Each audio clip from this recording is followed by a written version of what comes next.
So tonight is the second half of the thing that we did last week. And we actually did both of them last week, but we're going to talk about the second half. Yes. And it's great. It's good because there's so many weird things. You might have better thoughts, ideas, questions, concerns. If you were downstairs making a mold just now, you might have different thoughts and concerns.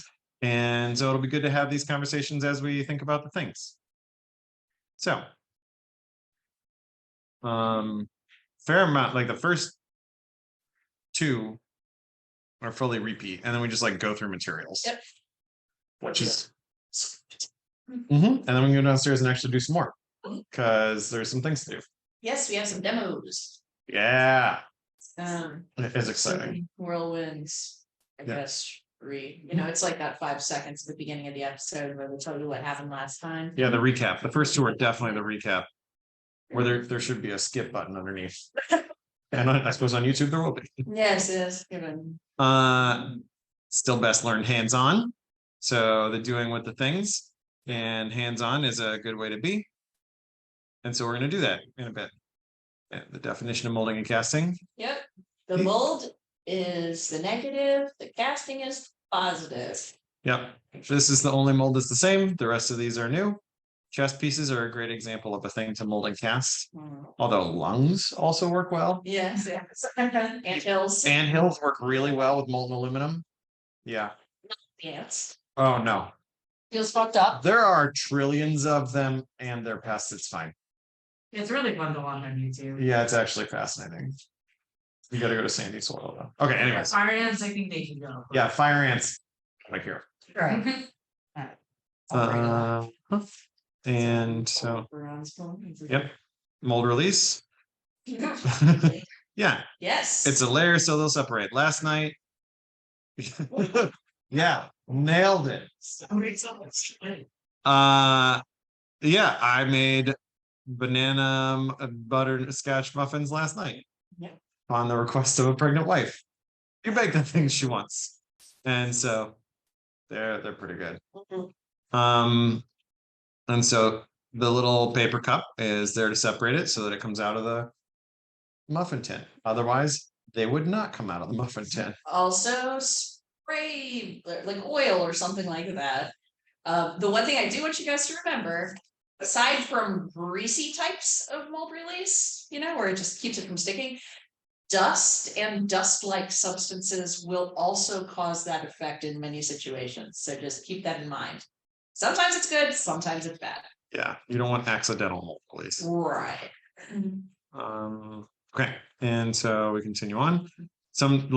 It's amazing to see even how this works on all sorts of scales. But plaster. Plaster is something that we all made thumbs out of last week, and it is a calcium sulfate that shows up when you get plaster. And this is the chemistry teacher leaning in. It's categorized in the world of salts, like table salt is sodium chloride. This is completely different words, but importantly it's two words: calcium sulfate. And calcium is a different metal than sodium. It's the one that's in your bones. And sulfates for nitrates for chest pain. Sulfates for it's a polyatomic ion with sulfur and some oxygen mixed together. It's nitrates for chest pain. You're right. But they've got these interesting shapes. And when you add water to this mix, it all sort of swells up and solidifies into a large structural crystal. And Julia had the nugget of it's called plaster of Paris because Paris is just got a heaping pile of this stuff. Yeah. There's like a big gypsum deposit. Oh, so then there you go. So yeah, and it's typically there's lots of functionally, if you go to buy it, when it says plaster of Paris, that's usually going to be the lowest grade of kind of junk plaster you'll be able to find. There are many different varieties of plaster and plaster-like materials, and they're all, when you see the word gypsum, that's kind of like the overall category. Yeah, the category kind of. Yep. All right, so I should change this to gypsum. And it makes me think that the drywall, which is sometimes called gypsum board, probably this crappiest Yes. version. It if I had to probably guess. is. They all have different properties. It's Yeah. just like anything else. And there are some that are great for some things and not for others. And the cool thing with plaster though is that it has very little like shrink and expands between like when it's cast, it's very dimensionally stable, which is really nice because you do run into that in other materials. So No, it's good all around material for lots of things. yeah. The chemically, it's fascinating how it just sort of locks in place once all the water's in there. I just want to also reiterate, do not wash it down your pipes. The only way to get it out is to replace the pipes. Yeah. It sticks to everything. So Yeah. No, that's What's Portland cement? we're gonna talk about cement in a bit, but it's a slightly different chemical. So these are importantly, this is calcium sulfate, and I think if I'm remembering correctly, it's a slightly different molecule. And it is a curing Sorry. process. It Yeah. heats up as it dries. It's actually a chemical Yeah. reaction causing it to harden, which is interesting. Yep. Portland cement is the glue in a concrete material. So oftentimes, and when I was a kid and when I'm not thinking about it, I will just say those two words interchangeably, and one is included in the other, and that's important. Most people still do, but cement is the gluey part of concrete. Concrete is a composite material of cement and rocks and sand and water and other stuff. And so we'll take a look at that. Yeah, it's really an important thing. And this guy is on the next slide, and I'm gonna just play this silently here. This guy just talks and talks and talks about it. But he's on the short list of my favorite YouTubers. He is a civil engineer who makes a bunch of YouTube videos. He's a YouTuber I like so much I bought his book, which feels like a rare thing. His wife is an elementary teacher, and so I feel like the two of them at home do a lot of conversation about like how do you teach these concepts, which is actually really helpful. And here he's doing like you can solidify your concrete above and below water. These are your 4 ingredients: sand, cement, gravel, and water. And basically hitting the mix of those just right gives you the right exact combination for how you want your concrete to work. Very rarely is just cement the right move, because you want those grains of stone and sand in there, and the cement sort of holds it together. The cement on its own wouldn't be much stronger than plaster of Paris. You're really relying on the rocks as the strength of that mix. And so you get to do a lot less cement because you mix in the gravel and the sand. He has this is where I lifted the graphic. If he sees this ever, thank you, bud. But in here, he does a whole series of tests with some slight variations on the mix, and then does the pressure test to see how strong they are based on relative compositions. And that's a whole process called mix design, which is an entire science in and of itself. I had friends in college who had assignments where they'd go home and bake the cement in their like apartment oven because it gives it different properties. And so you can do different things to try and make it better or worse in different ways. Oh, it's hello. Hi, that's Maya. So I think it did. Great. So concrete is an ancient technology, which is really cool. It's been around for a long, long time. The Colosseum was made with concrete. It would have been poured into forms. Their concrete is slightly different than ours, but only just barely slightly different. It's not like a magical thing. Probably the biggest factor that makes theirs better than ours is that they didn't put rebar in it. It's just concrete. Most of the time, if you watch the construction projects going up around here, they usually make theirs into more of a composite. They add rebar, which is good at fighting tension stresses, and the concrete is good at compression and compression only. Like this arch, what's the name of this arch in France? Arch de Triomphe. Yeah, and so this arch is ginormous because all of that weight helps keep the entire thing in compression stresses all the time. And so that way you don't need reinforcement. It will stand like that for probably thousands of years until somebody blows it up or something. Hopefully thousands of years. And so when you see a skyscraper, because they need to withstand earthquakes and wiggling and waggling, Because of that, there's always a steel. The down less. Yeah. So much so that they do crazy things, like they put giant swinging masses in the tops of skyscrapers so they can handle the side to sides. There's crazy stuff they do. The skyscraper that has that giant ball in the Oh, lower level to counterbalance, Yeah. it moves constantly. yeah, It's worth looking up. yeah. Deeply terrifying, but interesting. These are, unless it's a Foucault pendulum, that's a different thing, but we can talk about that later. Down here, you've probably seen people do concrete over rebar. It's a whole thing. But it's great. The nice thing about concrete is that it's cheap. I mean, in bulk, it's not cheap, but like to buy 50 pounds of it at a big box store is less than $10 all the time. So it's very, very cheap as a material. Is cement just kind of a found ingredient like sand and pebbles are, or is cement manufactured with chemicals? It is found out of the ground. Yeah. So it's like only some places have the right material for cement. Cement.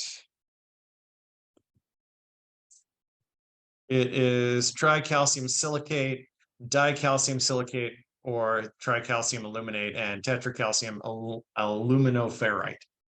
Yeah, isn't that exactly what you wanted to know? Yes. Yeah, but those are, and oddly, this could be a quiz on the chemistry exam on Monday. But sorry kids, hope you watch this video.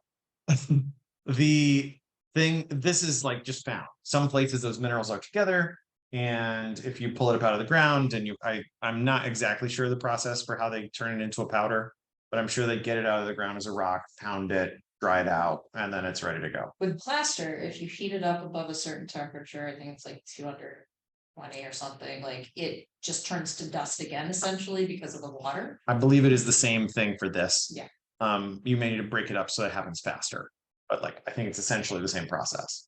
And it's probably Portland cement because it comes from near Portland. Would be my guess. Portland, Connecticut? I would have guessed somewhere. Oregon? probably Oregon, but I don't know. There are quarries in Portland. Yeah, they're famous for their brownstones. Yeah, maybe that. That's a New Englander question. But some Portland somewhere probably is where it comes from. Good. If you want to work with, California, Texas, Pennsylvania, Florida, and Alabama are the 5 leading cement producing states. So none of them. great. So that sounds fine. Wonderful. Concrete is something that has really come a long way from where it has been even 10 years ago, 20 years ago. Concrete additives are a big deal for those mixed design engineers, where like you can have an entire career just doing mixed design of concrete, just kind of mind blowing. But if you want your concrete to be more pourable, what I was always taught as a kid is put more water in the wheelbarrow. And then when you pour the post, it's going to be more pory, more pour into the hole better. However, that is not the best plan. It will totally work. And if you're putting up a mailbox, it's not yeah, no one will ever know. But the real way you do it is you use a material called plasticizer. And I have bought and used some of that. And it's like a teaspoon will make a wheelbarrow full of concrete go from like lumpy, chunky peanut butter texture to like wet pudding, like flowy, moving, pours into all corners of the form. It feels really wrong how effective it is. I don't know how it works, what the magic trick is, but plasticizer works really well. I bought a bag back in Ohio, and Lila bought a bag for a project she was doing, and one bag will last all of us probably a lifetime. Like it's just, you need so little for it to work. It's worth doing. Then large scale reinforcements, rebar, coated rebar, and metal meshes work well to like, if you have a piece that's going to be in weird tensiony forces, like for the countertops that I made, I put rebar in it so that it would be able to withstand sort of pushes and pulls from the cabinets. And then you can also use fiberglass segments. And so if you go to Home Depot or Lowe's today, like after we're done, you go look at the options that you have, there will be fiber reinforced bag. And it just means that they have fiberglass mixed in with the other 4 ingredients already. So there's all of those things exist and they're just fine. And rebar is honestly going to be like down the aisle, like in that same aisle of mixing up stuff. There are lots of different ways to think about it and why you might need additives, but it ultimately boils down to like the composite construction of things. You've got on the Q bridge, these giant concrete pillars that are in total compression forces all the way down. They're like holding the weight of the bridge. And the reason that these things connect back upwards is so that the bridge over here is supported by the top of the column. And this one has to be connected and that one's connected so that their sideways motion cancels. And all of that force is just down through the column. You can stare at those arrows a long enough time to convince yourself that all the steel is being pulled on, like stretched, and all the concrete is being squished. And that's really the core of designing a bridge. So, you know, we're all officially civil engineers now. But it takes a lot of planning. The Q bridge is a good example of making something that's tall enough so you don't build a bridge. So that there's like, I mean, there's a max height you can drive a boat under it, but the whole idea is so that it can be up high enough so that you don't ever have to stop I-95. That Just would be a nightmare. that'd be terrible. Be a nightmare. Every possible way. Other things that you can do, you can seal your concrete. You can add colors to your concrete. There is probably going to be a white concrete if you're at the stores looking for a bag of concrete. It will be if you cut open those bags, they don't look that much different, but when they're cured, it looks significantly brighter. It's not like sheet of paper white, but it's a very light color, like probably the color of the walls. So if you look at it next to a normal piece of gray concrete, you would be like, oh, that's definitely a lot better. But you can add in colors to something like that, or if your color's dark enough, you can just add it to gray and it works like a charm. Pro tip though, if you're going to make something big and you think it might take multiple pours, you need to be real fastidious about how much you're adding. Like if you're going to do 2 pours to make a large sculpture of Mickey Mouse, you need to measure out exactly what mass of concrete or what mass of colorant so that you can try and hit the same colors. Because it'll be pretty easy to tell if you're off. Some things you just can't eyeball and expect it to work. Right. Yeah, it's totally one of those. And then another thing that's neat, especially because the internet went nuts over concrete countertops for a few years there, is inclusions to mix in. So like mixing marbles in, you get like the marbles will not be affected. And then when you grind off the top layer and sand it smooth, all these weird little circles in your concrete countertop, which is terrible in a kitchen, but what a fun patio table, right? Like it'd be kind of fun. So there's all sorts of things that you can do just to mix them in. Glass works super well, and it's the wet sander. We have a diamond grinder downstairs. You can totally do that. If you, I don't know. I think it's fun.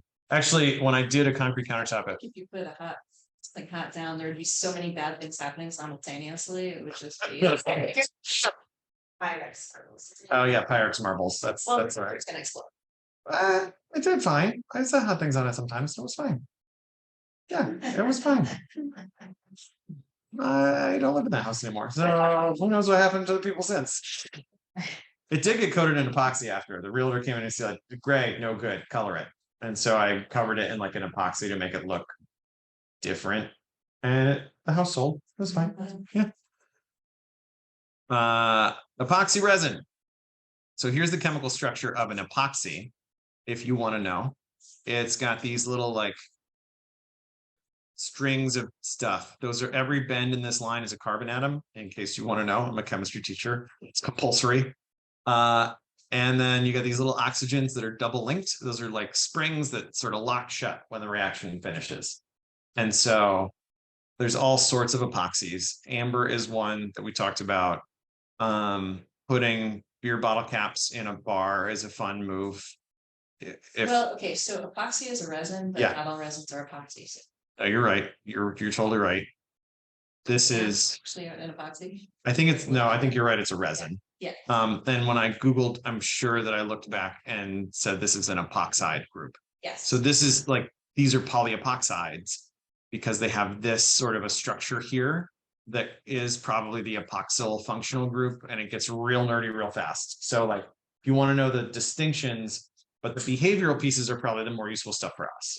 So epoxies, Well, just so you guys know, like if people tend to, because there's just a lot of weird terminology. People tend to mix things up, and if you go to say a resin or materials supplier and say what kind of epoxies do you have, they'll tell you.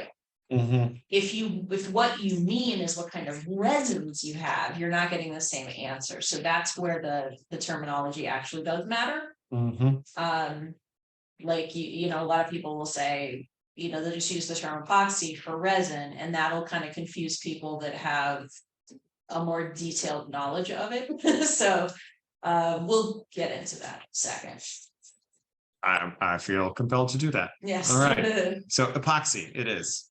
So this is all about epoxy, which is a resin. And then there are urethane resins for how to do. I would say if I were to paint a blanket statement about the current state of maker things on the internet, people love their epoxies. Thank you. Because you can do all sorts of crazy things. Like this is just like a simple search of epoxy projects on YouTube. And so you can see all these thumbnails that just come into view of like crazy, like this one is kind of fun to like, looks like water dripping, or river tables are a big deal, or like you can make little scenes that are embedded in your coffee table, or what the heck is going on here and here. There's a lot of interesting ways that you can do it. Since epoxy tends to be expensive, these are useful to watch if you're building ideas for a project, not only because you can get inspired to do a thing, but you can learn how to not screw it up, because many YouTubers will show a mistake that they've made. Very expensive messes. Right. But you know, for them, it's content either way. Who cares?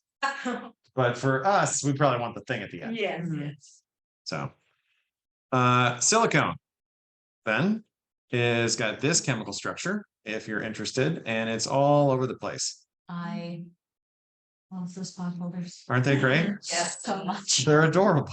Yeah, and this is a cool example of like silicones can be used to make molds and casts, you know, so you can make a molds and get yourself some sweet little froggy pot holders. Mhm. And because the silicone is a rubber, and they come in various hardnesses, but it's flexible, so you can use a rigid mold with it, and that's really cool. It's also got really interesting properties like thermal properties and things like that. So all in all, just lots of fun. Yeah, it's a great material. In that we should make everything out of silicone, but it's, you know, it's generally great. Here's its chemical structure, if that's your interest. CCC. Yep. Yep. This is the silicone atom and oxygen, and sand is really close to this in structural pieces. Sand is a silicon and 2 oxygens, I think. And then these are more carbons hanging off the top. Plastics as a general category. This is a brief history of plastic, which is probably another one that's worth watching. This is a TED Ed. So, you know, teacher, this is one of the things that comes across the desk. But it's like a 2-minute explainer of what the plastics are, where they came from, when they came around, and like what is going on with them. And the fact that, I don't know what's going on there. But the fact that there's a pretty good argument that the archaeologists that are going to look back at us will call this the plastic era. Actually, it's the Anthropocene, which is like, Well, yeah, meaning their era of people, yeah, and the defining thing is plastic. right. Yeah, the Anthropocene is fun, and then our like little era Tiny within little- it is a plastic layer. It's like sharks, dinosaurs, K-cups. Yeah, that sounds right. I feel like we got the short end of that. And it's the key marker of the Anthropocene. Yeah. You might have seen these recycle symbols. Those tell you specifically what plastic a thing is and which ones can be recycled. If you want the short version of it, 1 and 2 can probably really be recycled. And then everything above that, they go up through 8. Those are all essentially no.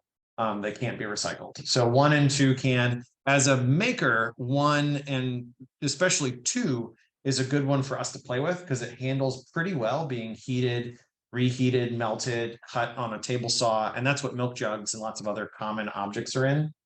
It's often that like translucent or colored, like pretty tough plastic. You can get cutting boards made out of it. like for $1 at IKEA. Or you can, if you took the precious plastics class, this is probably the plastic that you needed to collect. But it works really well. The recycling codes are different in different countries, but not like monstrously different. They're pretty much the same, especially for 1 and 2 and 3. So if only 1 and 2 can be recycled, is it that they can only be, they can be recycled, or they only get recycled? We just don't bother recycling the other ones properly. Yeah. Yeah, Mostly. yeah. 1 and 2 are profitable to recycle, I believe. And the others can be, there's some different like engineers who have really come up with cool processes to like reduce all of them back to just oil. And so there's lots of things that you can do.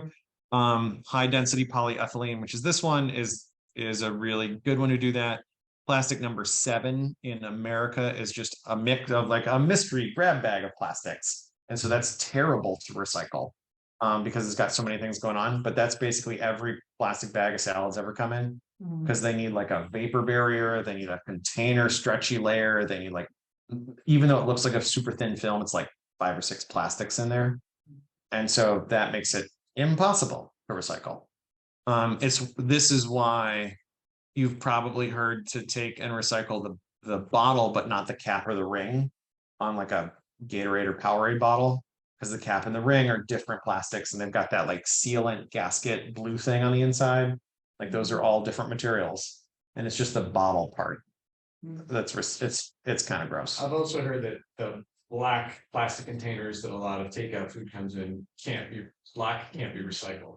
Oh, probably because they don't want to try and clean it, would be my guess. Or that they can't sort it properly because they can't, I don't know, and they couldn't see the type of plastic, maybe, I don't know. For a lot of time, for a long time, the way that America recycled was that as we would just sell it to China, Right. and then people in China would like physically walk through a pile and sort it out, and then maybe something happened, but often it was that they burned it. Yeah. Now that has largely stopped, if I'm up to date on my things, and that's yeah, but so many of our recycling pipelines are just trash now, which is it's complicated. I learned, Leor told me the other day that apparently Connecticut burns all of its garbage. Whoa. Yeah, If you burn it hot enough, that's actually fine. And hot enough is like unbelievably hot. I took a tour there with my colleague, and Oh, yeah? they were down, and then all the metals would get melted, and so like. It was cool, and all the things that there's seagulls around trying to pick up shit, you know, and like, then the metals would come out this thing, cause they would, so you throw metal and you're like, oh, well, I'm not recycling, but they'll get it back. So, yeah, it was kind of cool. Interesting. Apparently strawberries, because everyone's worried about like mercury or something, so they seriously could throw batteries in the fridge. People, so, yeah, so it's a waste of energy, so it produces energy. Like steam power, so that's fine. Interesting. Anything that we're talking about here today, but. No, it's. That's totally reasonable. Good news about alkaline batteries, and this is hearsay I suppose hearsay unverified from a battery engineer. Just dirt in a can. Like a regular alkaline battery is not the worst thing in the world.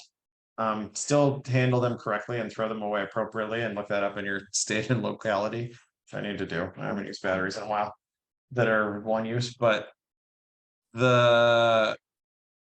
yeah, alkalines are not the worst, other than their single use, which is kind of gross.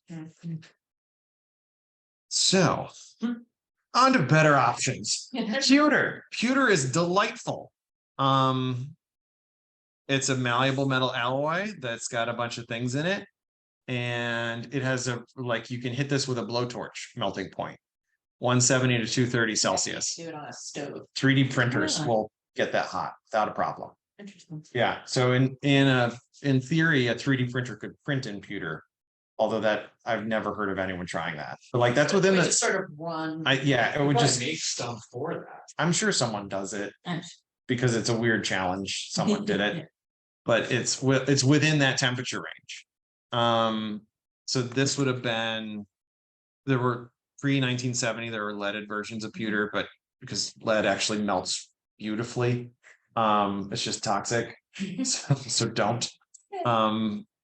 But the induction heater that we have works really well, although you just like we have, what's the little pot that we have? Okay.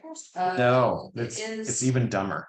It's just a little like, it's almost like a tiny crock pot that just gets really, like, there's nothing to it, it's like a little heating element, I don't remember the name. It's such a simple little object. Yeah. Like, I've seen them at garage sales before Yeah. with like a $3, like they're Yeah. very cheap little garbagey things. And the cool thing with a computer is that you can actually, there are mold, silicone rubbers that are well suited to this, they'll go up to like 500 or 600 degrees Mhm. tolerance, and so you can make a rubber mold and cast pewter into it yourself.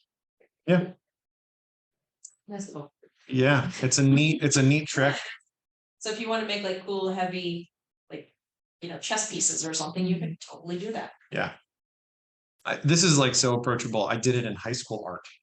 Like, I don't know what the teacher was doing, like handing me the torch, but like it worked fine. Like Mhm. it's a very approachable process. I might have some in my bag. And that's the end. Wow, we zipped through those. Okay. Okay, yeah. We were just looking at materials. That's Yeah. The one thing I want to mention, just as far as like a, like a MakeHaven standpoint, is that there are resins that we have in stock in the store that are gonna fall into two different categories. One of them is going to be the epoxies we're talking about, and the other is urethane. And I'm not sure where to look. Okay, so the epoxies have a really gradual cure profile where they just sort of cure more and more at like a very even rate, and it'll take them, 6 hours or 24 hours or however long it takes. And they just get gradually a little bit harder and harder until they're fully cured. Urethanes, for the most part, their cure profile is liquid, oh my god, I'm solid. Just like that, like it happens very quickly, except with certain really specific types. And so when you're going to use one, you just want to check which type it is. And going back to the pot life and the cure time, check all of those things because it will matter for your application. I don't know exactly what this graph is talking about, but this is Looks like yellow is urethane and blue Is is resin. epoxy. yeah. So like as time goes, it gets more and more and more cured slowly versus this one's just like nothing, boom.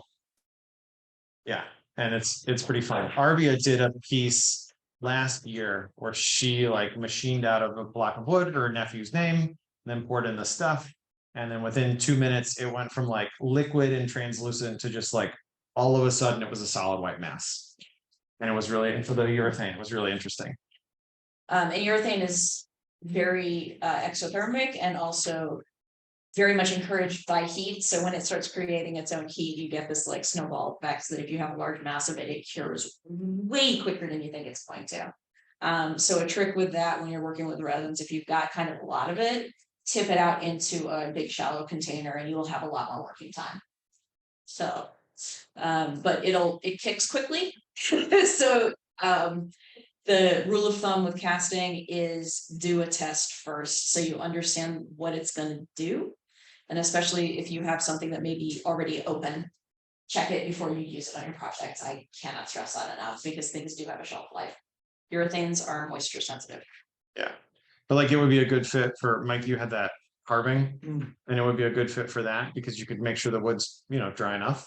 And then do the urethane, mix it in, it would totally do it, and then you just sand it flat again. It looks really It looks really very good. nice. Because it's the ones we have are colored bright white. And so it's a nice sharp look against wood.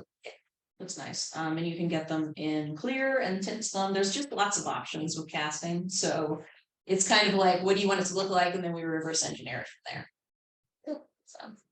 Can I ask questions about like the toxicity levels of some materials we talked about? Mhm. Epoxies to what were some of the ones after? Like plastics, like just like working with the stuff and like well, it being in the environment and being in products and breaking down, not breaking down. so plastics in general, they don't really degrade much. And Right. so, this is not a particularly eco-friendly material at this juncture. It can be reused to a point. If I was looking for a thing to try and make sure that it's a little Yes. better, I would do low VOC. Yeah. Just volatile organic compounds. Those are the ones that are gonna float off and be small, and you'll smell them as sharp odors and not be good for you. Yeah. Or you may not smell them at all. You are very likely commonly introduced to the smell as the new car smell. Those are the VOCs coming off the car. No. Some people like those smells. Yes.